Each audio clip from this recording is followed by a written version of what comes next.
el mundo va a ir desarrollándose y como Dios siempre ha tenido el control de todas las cosas. Es que nada de lo que pasa por casualidad. Todo es obra del Señor. Amén. Amén. Y vea lo que dice la palabra. Apocalipsis capítulo 12, versículos 3 y 4. ¿Lo tiene, iglesia? Lea conmigo. También apareció otra señal en el cielo. He aquí un gran dragón escarlata que tenía 7 cabezas y 10 cuernos, y en sus cabezas 7 diademas, y su cola arrastraba la tercera parte de las estrellas del cielo y las arrojó sobre la tierra. Y el dragón se paró frente a la mujer que estaba para dar a luz, a fin de devorar a su hijo tan pronto como naciese. Buen Dios y Padre que estás en los cielos, ayúdanos a entender tu palabra, habla tú a nuestra vida, a nuestro corazón, sé tú el maestro en esta hora, Señor, y cada uno de nosotros podamos aprender más de tu palabra. En el nombre poderoso de Jesús, amén y amén. Puede tomar su asiento. Bien, haciendo una pequeña recopilación de lo que hemos estudiado, más que todo porque tenemos un par de días de no haber estado en nuestros estudios bíblicos, quiero contarle cómo es esto, qué está pasando acá. Hemos llegado a un poquito más adelante de la gran tribulación y apareció una señal en el cielo, dice Juan. En esa señal contemplamos a una mujer que está siendo perseguida por un gran dragón escarlata.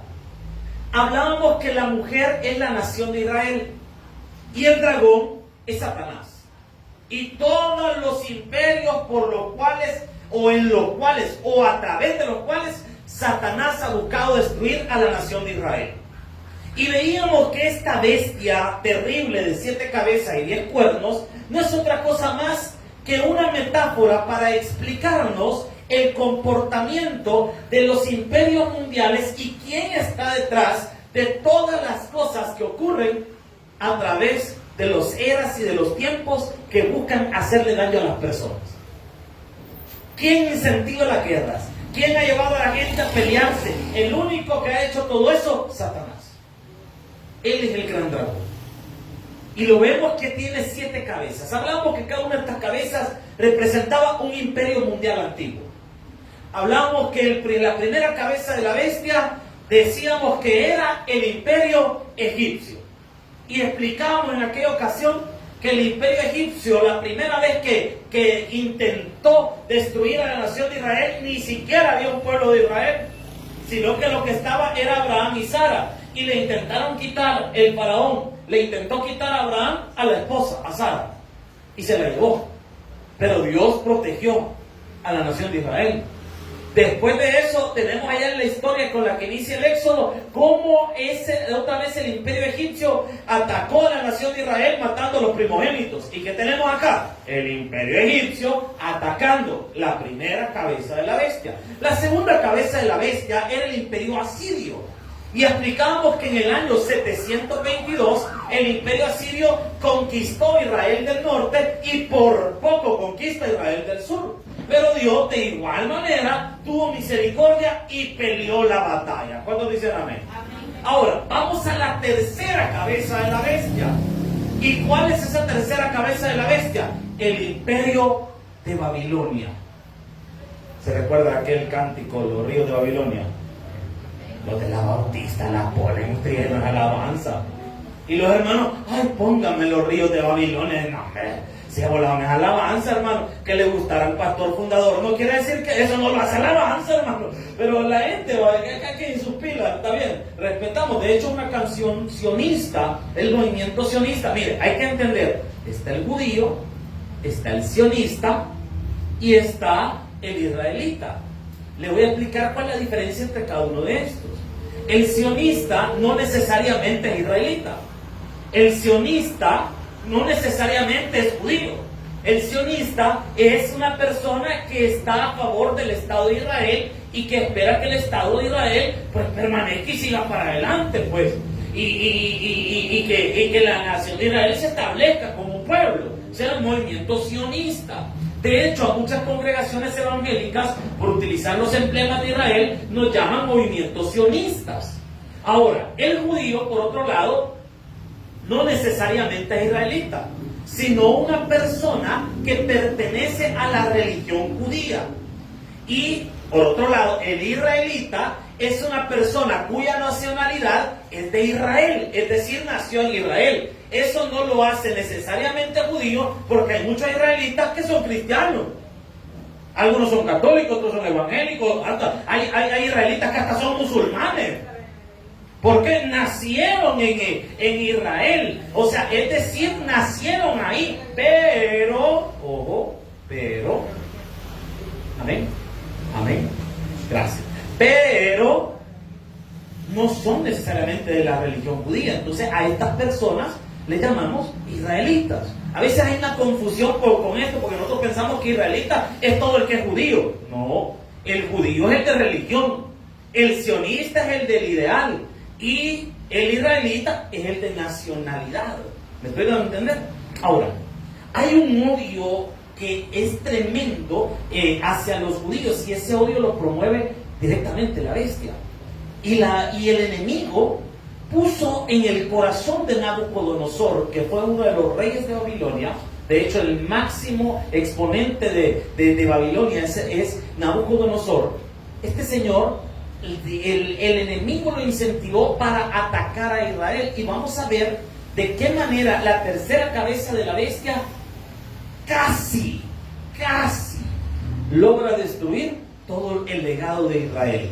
Primero hablemos un poco acerca de Babilonia. Génesis capítulo 10, versículo 8. Vea a dónde aparece la primera vez Babilonia. Por cierto, Babilonia es Babel. Estamos hablando de lo mismo. ¿Se recuerda de la historia de la Torre de Babel? Estamos hablando de lo mismo.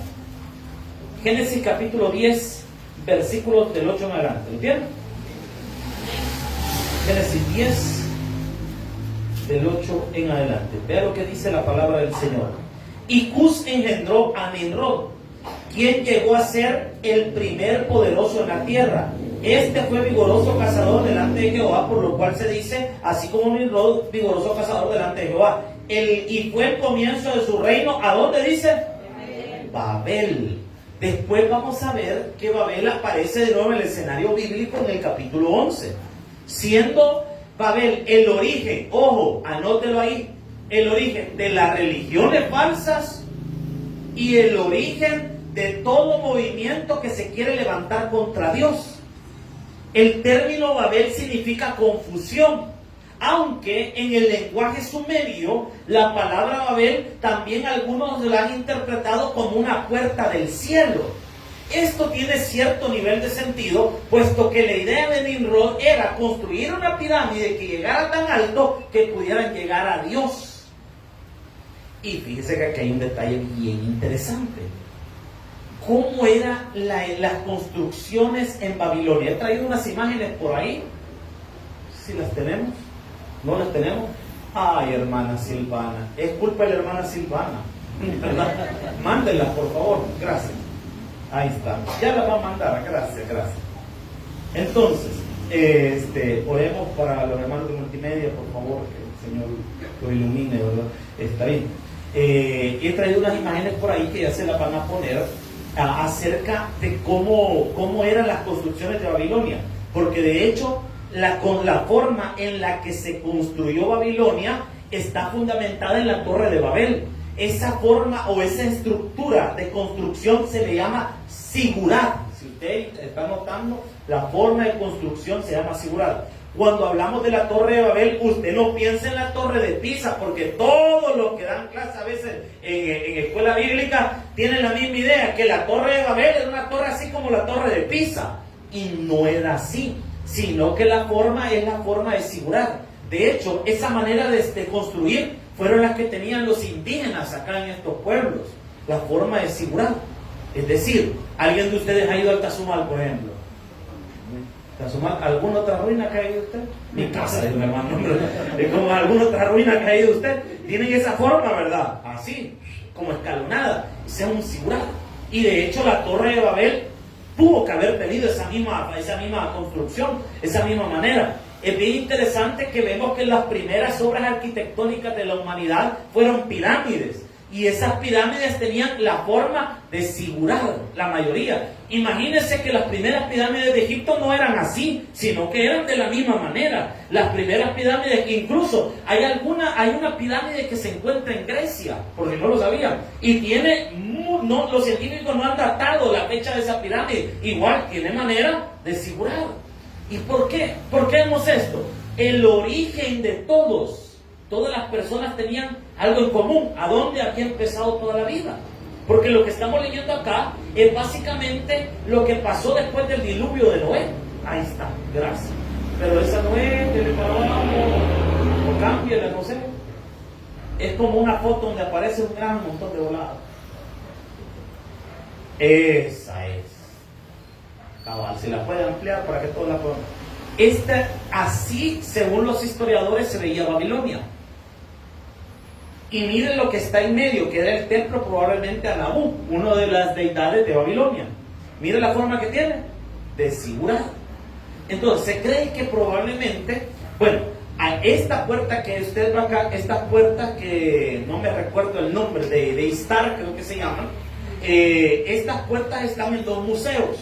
Una se encuentra en un museo en Alemania y otra la tiene el Museo Británico. Y vamos a ver una foto de esa. Hoy sí la foto que había puesto anteriormente. Ahí está. Puede ver en el museo, la tiene todavía, está de volado. De las puertas de Babilonia. De hecho, Alejandro Magno, su lugar de residencia que escogió fue Babilonia, porque Babilonia era una ciudad hermosísima. Es más, ahí estaban los ríos colgantes de Babilonia. No, hombre, esa era una belleza, hermano, los ríos colgantes de Babilonia. Las jardines, pero los ríos colgantes. Jardines, que como me pusieron la diapositiva, todo ahumado me tienen. Los jardines colgantes de Babilonia. Son unas cosas preciosas. No sé si puse una imagen por ahí que ya no me recuerdo. Vamos a ver, no la puse. ¿No? Bueno, entonces, Babilonia estaba de esa forma construida, era un lugar precioso, era un lugar hermoso, pero aquí viene el detalle.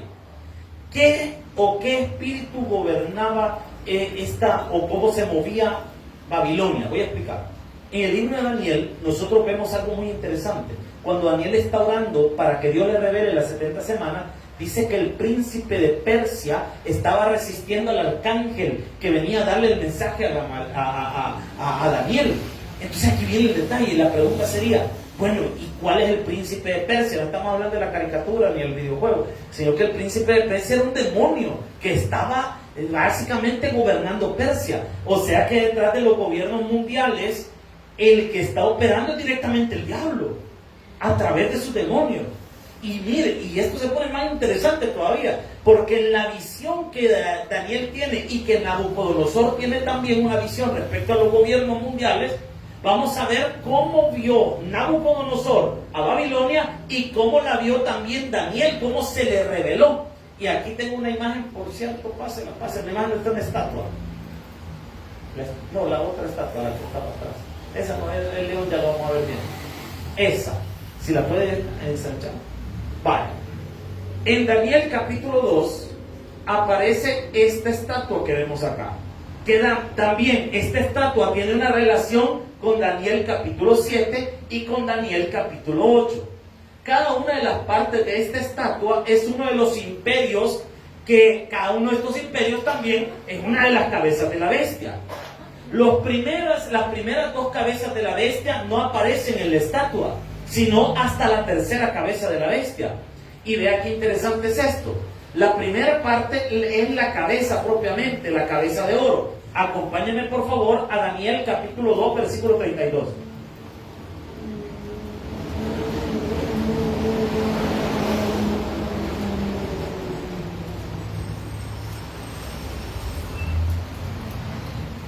Y contigo, molestando a la hermana Silvana estaba, no crean que así la agarro en serio, molestando estaba, y además, es que en la casa no la puedo agarrar así, porque no me pega, entonces aquí me la tengo. Daniel 2.32, ¿lo tienen? Para ver lo que dice la palabra. No, de hecho yo sé que, miren, no es por nada, yo sé que a los hermanos de multimedia les truena, porque tienen que tener un volado, tienen que tener una cosa. Bueno, mi esposa le toca estar encobiando como 3 o 4 cosas de los ministerios, le entiendo por rato. ¿Verdad? Perdóname. No me voy a dar de comer más tarde. Para ver lo que dice la palabra. 2:32, ¿lo tiene? Dice la escritura. Lea conmigo, por favor. La cabeza de esta imagen era, como dice, su pecho y sus brazos de plata y su vientre y sus muslos de bronce. Ok, es esta estatua que tenemos acá. Nabucodonosor tiene un sueño. Pero ¿sabe cuál era el problema? Que ya no se acordaba que había soñado. Y a Nabucodonosor se le ocurrió algo. Bueno, yo tengo un montón de astrólogos y magos y hechiceros en mi corte, dijo este rey. Mándenlos a traer a todos. Quiero que alguien me diga a través de sus poderes qué es lo que soñé ayer. ¿Y quién le iba a poder decir? Y de ahí se enojó y dijo, hay que darle en la nuca a todos estos brujos. Y mire, dentro de esta gama de personas habían metido a Daniel. Y Daniel preso estaba y le llegan a avisar, mira, ¿y por qué te metieron preso? Por el régimen de excepción. No, lo metieron preso solo por ser parte de los ayudantes del rey. Y dice Daniel, miren, ¿y qué es lo que pasa? Es que el rey quiere que le adivinen qué soñó. Dice Daniel, espérenme, denme una media hora, voy a orar y que Dios me diga qué soñó este brother. Y el Señor le reveló el sueño de Nabucodonosor a Daniel. Y Daniel le explica que vio una imagen que tenía 5 elementos diferentes. Una cabeza de oro, pechos de plata, vientre y muslos de bronce, y piernas de hierro y con barro mezclado. Y se le reveló esta imagen. El anterior estaba mejor. Gracias. Se le reveló esta imagen. Y después Daniel tiene otra visión que tiene que ver con cada uno de los elementos de esto. La cabeza representa al imperio de Babilonia. Ese es el primero. Y fíjense que los materiales se van degradando, porque cada imperio va siendo peor que el otro. El primer imperio, el de Babilonia, era un imperio grande, precioso, muy respetuoso, pero como también es una cabeza de la bestia, atacó a Israel. No solo estoy hablando de la conquista, porque lo conquistó. Conquistó a Israel del sur. Recuerda que Israel Israel del sur. Recuerda que Israel se había dividido en dos: Israel del norte, Israel del sur. Israel del norte, ¿cuál era la capital? Samaria, excelente. ¿Y la capital del sur? Jerusalén. Los del norte, ¿quién se los llevó? La segunda cabeza de la bestia, ¿cuál era? Asiria. Eso, le va a pasar el examen, ¿no? Y los de abajo, ¿quién se los llevó? Los de Babilonia. Pero los de Babilonia hicieron 3 incursiones, anótela. La primera en el año 606 o 605, depende del autor. 606 o 605 antes de Cristo, donde se llevaron a toda la realeza de Jerusalén. La segunda incursión de Babilonia fue en el 597, donde llegaron los de Babilonia y se llevaron a parte del pueblo. Y después, la última incursión del imperio de Babilonia, donde destruyeron toda Jerusalén, quemaron el templo, destruyeron todo. Esa incursión de Jerusalén fue, ahí está, gracias. Aquí está, esta cronología nos va a ayudar. 722 Asiria, primera deportación de Judá, es decir, la que le estoy hablando de Babilonia, que lo llevaron, fue en el 605, 606, depende de quién lo diga. La siguiente fue en el 597, donde se deportaron a Joaquín y a 10.000 personas, y la tercera deportación fue en el 586, donde destruyeron el templo, quemaron todo y se llevaron todo lo de Babilonia. Pero ahí no se detiene, porque la raíz, lo que el imperio de Babilonia quería hacer, era destruir la religión de Israel. Y les querían cambiar su religión a volverlos politeístas. ¿Cómo o de dónde saca esa idea, pastor? Acompáñeme por favor a Daniel, capítulo 1, versículo 6. ¿Está aprendiendo, iglesia? Así que ya sabe que la primera cabeza de la bestia, el imperio egipcio; la segunda, el imperio asirio; y la tercera, el imperio de Babilonia. No piense usted, ¿y mi esposo dónde está ahí en las calzas de la bestia? Nel, no aparece. Vea lo que dice, 1:6, ¿lo tiene? Entre estos, es decir, los que se llevaron a la deportación de Babilonia, entre estos estaba, ¿quién? Ananías, Misael y Azarías. Vale, tenemos a 4 jóvenes. Los nombres de estos jóvenes son nombres que tienen que ver con el nombre de Dios. Los judíos, miren, si un pueblo, dejemos que pase la bulla, hoy sí ya me van a dejar de acá. Miren, si un pueblo es clavado con el nombre, es el pueblo de Israel. A los judíos les importa mucho su nombre. Y desde siempre ha sido así. Nosotros, ¿verdad? Los nombres a nuestros hijos, a los hijos, la gente a veces en el calendario, van a ver antes los abuelitos, ¿verdad? Por ahí algunos que llaman calendario incluso, ¿verdad? Anastasio, no sé, qué otro nombre, Chabelo, ¿no? A jugar con Chabelo, ¿no? Pero es porque la gente iba, uno se complicaba. ¿Y cómo llamaba tu tía? Fulano, ponele así también. Yo tenía curiosidad una vez y yo quise saber cuál era mi nombre según el calendario. Nombre, hermano. Hombre, qué feo, volado. O sea, la gente, o en nuestras nuevas generaciones, le ponen nombres gringos a los hipotes, hermano. Por ejemplo, conmigo, la gente cuando uno está haciendo fila y solo le han anotado el nombre, Mr. Byron, y cuando van viendo al prietillo, no, hermano. ¿De dónde, gringo? ¿De dónde, hermano? La gente no es muy clavada con los nombres, pero en Israel sí. Porque el nombre determinaba la conducta de la persona. Por ejemplo, ¿por qué le pusieron Isaac a Isaac? Porque la mamá se había reído. Y el ángel le dijo, tu hijo se va a llamar Isaac. Y es probable que Isaac fuera una persona muy amena. ¿Sabía usted que de los patriarcas, Isaac es el único que casi no tuvo problemas? Relajado. Bueno, no nos vayamos tan lejos. Isaac tuvo 2 hijos, Jacob y Esaú. El nombre Jacob quiere decir el que suplanta. Y mire, si alguien fue en medio así que le andaba buscando bajarse a la gente, fue Jacob. Cabal, como era su nombre. Por eso es que los nombres eran importantes. Por eso es que cuando Dios le cambiaba el nombre a la gente, a los discípulos, a las personas, por ejemplo Josué, en el libro de Éxodo vemos que Moisés le cambió el nombre. Se llamaba anteriormente Oseas, que significa solo salvación. Mientras que viene Moisés y le cambia el nombre a Josué, que significa la salvación viene de Jehová. Entonces vemos que es importante esta cuestión de los nombres. Jesús le cambió el nombre a sus discípulos. ¿Por qué? Porque los nombres en Israel son importantes. Y aquí vemos un detalle. En los nombres de estos muchachos eran nombres hebreos originalmente. Tenemos a Daniel, el nombre de Daniel, mire, por si alguien quiere tener un hijo y no hay cómo ponerle, Daniel es un buen nombre. Significa Dios es mi juez. El siguiente nombre que aparece ahí es Ananías, ¿verdad? La palabra Ananías significa Jehová manifiesta su gracia. Mire qué bonito es el significado de ese nombre. Es el otro, Misael, que es el nombre es una pregunta. ¿Quién es como Dios? Y tenemos al último, que casi nadie se acuerda de este. ¿Cómo dice que se llamaba? Azarías. Jehová, socórrome. Socórrome. Sí, socorre, perdón. Estaba hablando todo trabado. Ya es el hambre, hermano. Jehová, socorro. Socorro. Eso quiere decir Jehová, socorro. Ahora, cuando llega a Babilonia, lo primero que hacen los babilonios es cambiarles el nombre. ¿Por qué?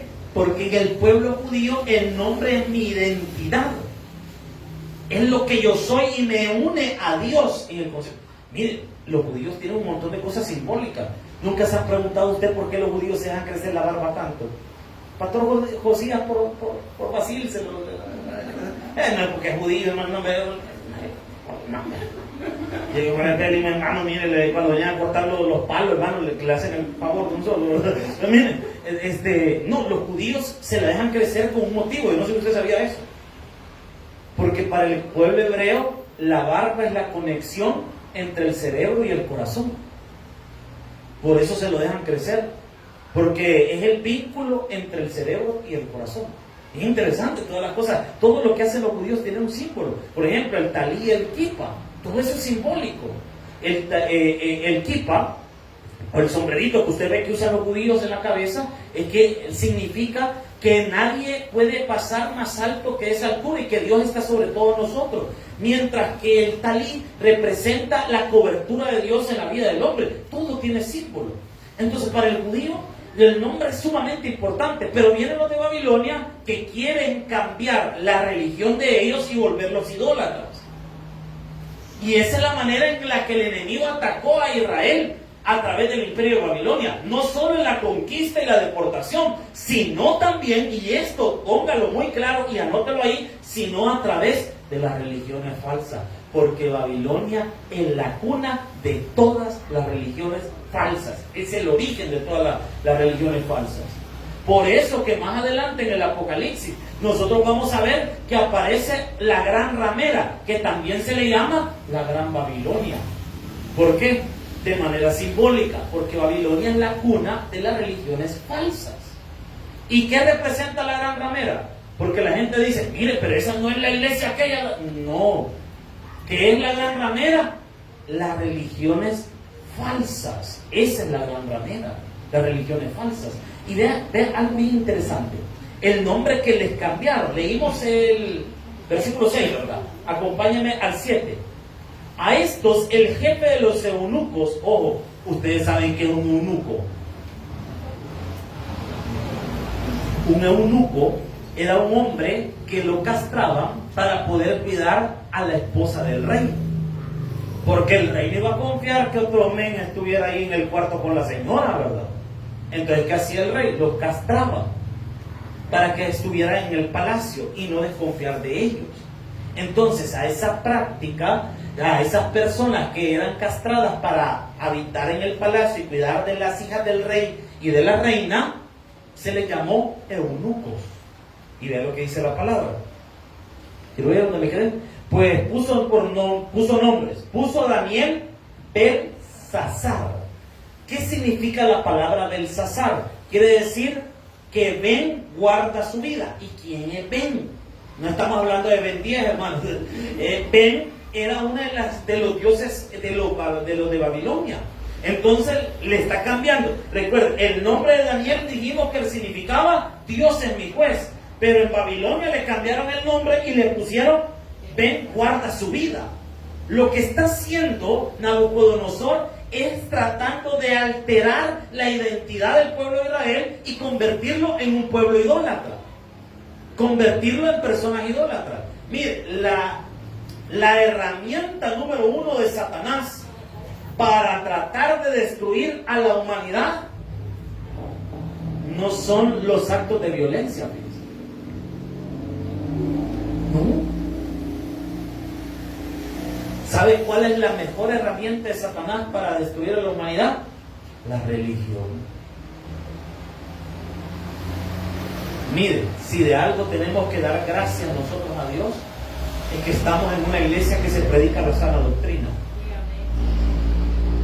Pero imagínense cuánta gente está engañada en una religión y piensan que están en lo correcto. Una vez vi una imagen donde aparecía la figura como de una iglesia y una gente yéndose a un precipicio cuando entraban a la iglesia, a esa imagen de iglesia, y caían.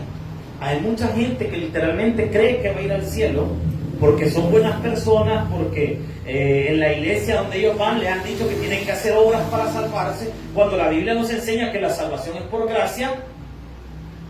Y toda esa gente que ha pasado toda su vida dentro de esas iglesias y se van a ir al infierno. ¿Por qué? Porque lo que los salva no son sus obras, lo que salva es Jesucristo.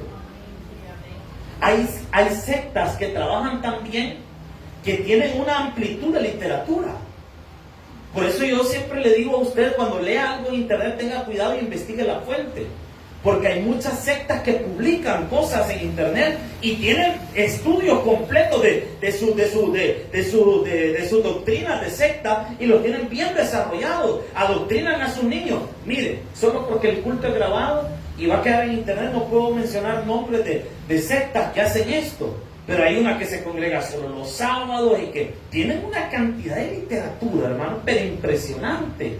Pero una literatura impresionante donde tienen para todas las etapas de la vida de una persona, desde que está pequeño, que va más adelante, que es adolescente y lo llevan. Hay otra que antes salían, que a saber qué hicieron esa gente, ¿verdad? Que andaban tocando la puerta y ofreciendo unas revistitas por ahí, no sé si se recuerda. Y que también ellos son unas personas que, ¿cuál es su gancho? Le ofrecemos un estudio, podemos llegar a su casa, le enseñamos. No, ellos no le dicen, lo llevamos a nuestro templo, porque ellos no le llaman iglesia. No le dicen, le llevamos a nuestro templo. ¿Qué le dicen ellos? Nosotros llegamos acá.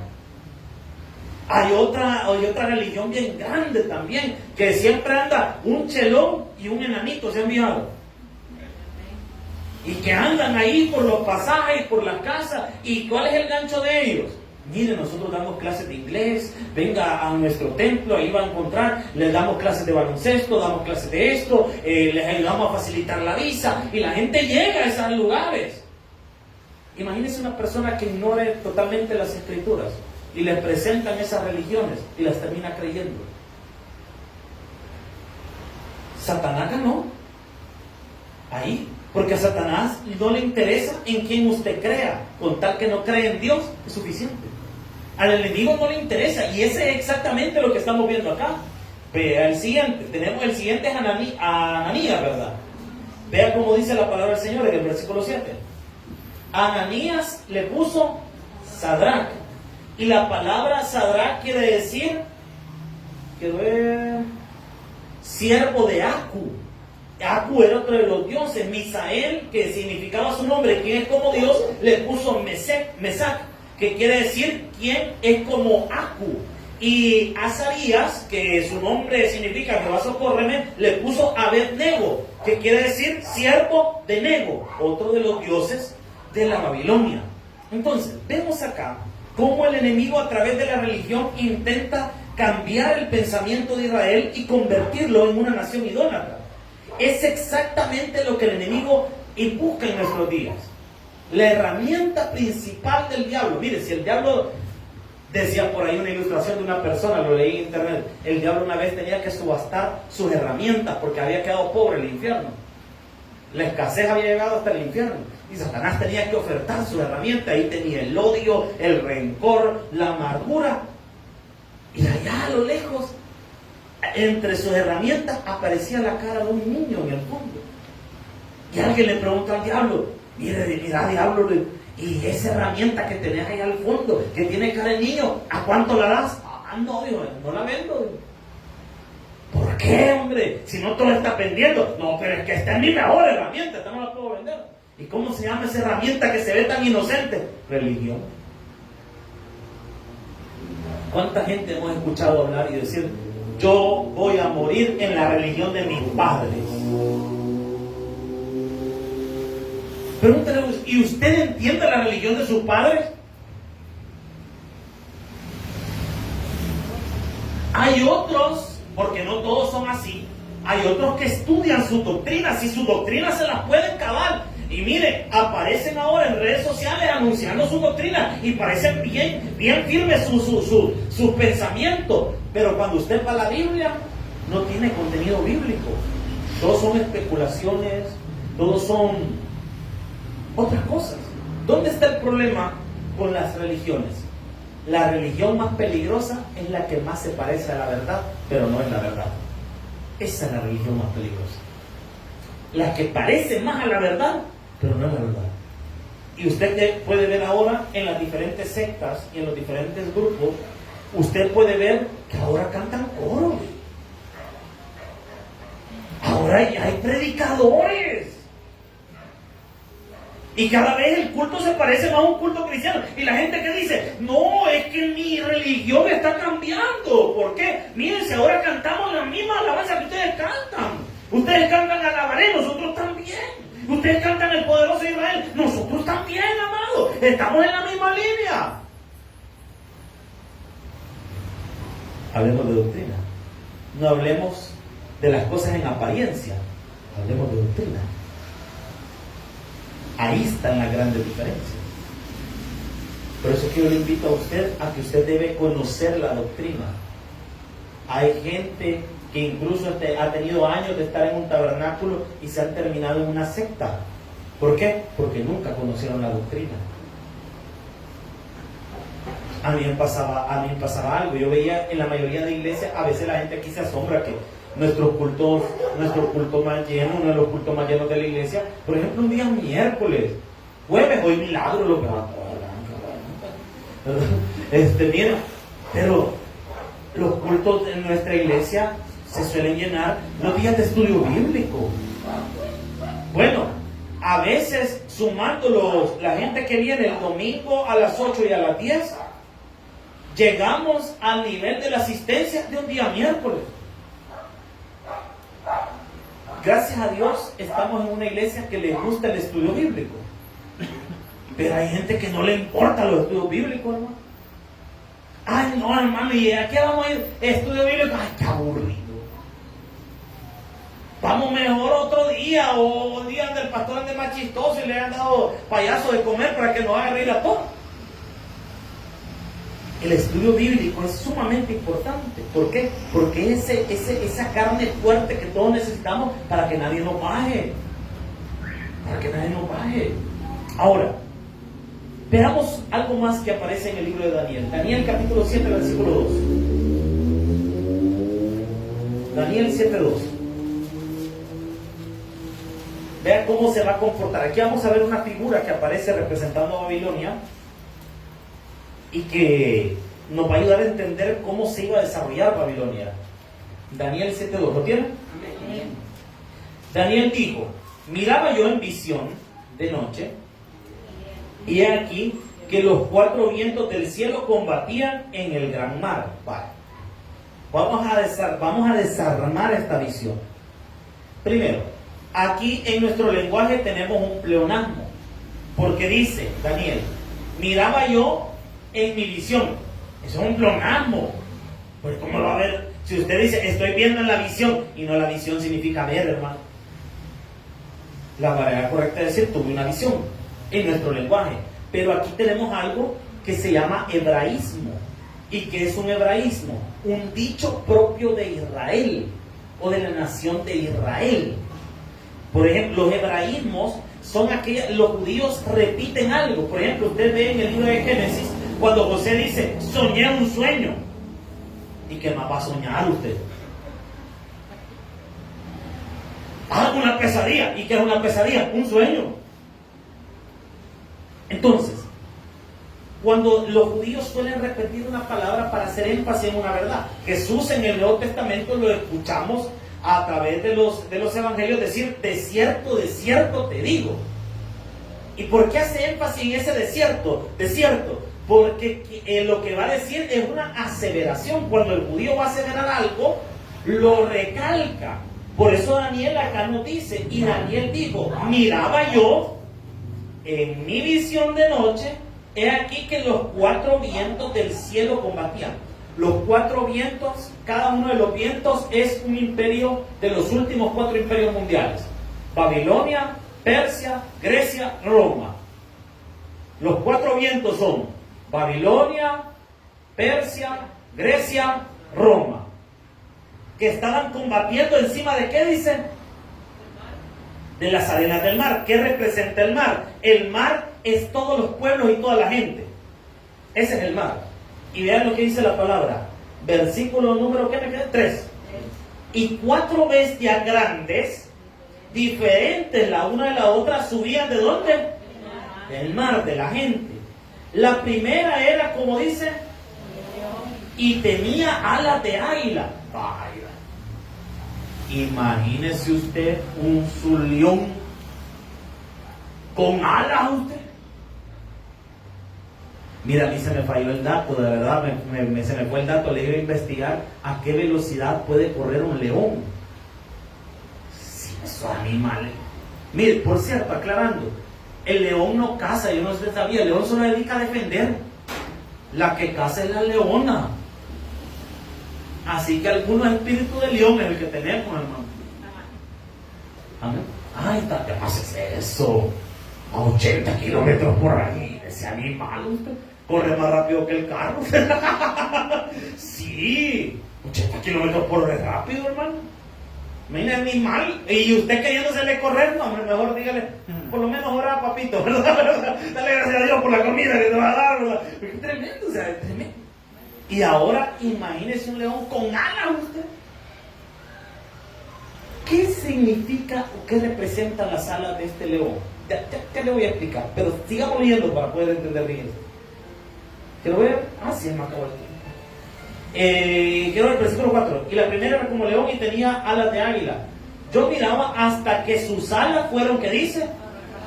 Y fue levantada del suelo y se puso iniesta sobre sus pies de manera de hombre. Y le fue dado corazón.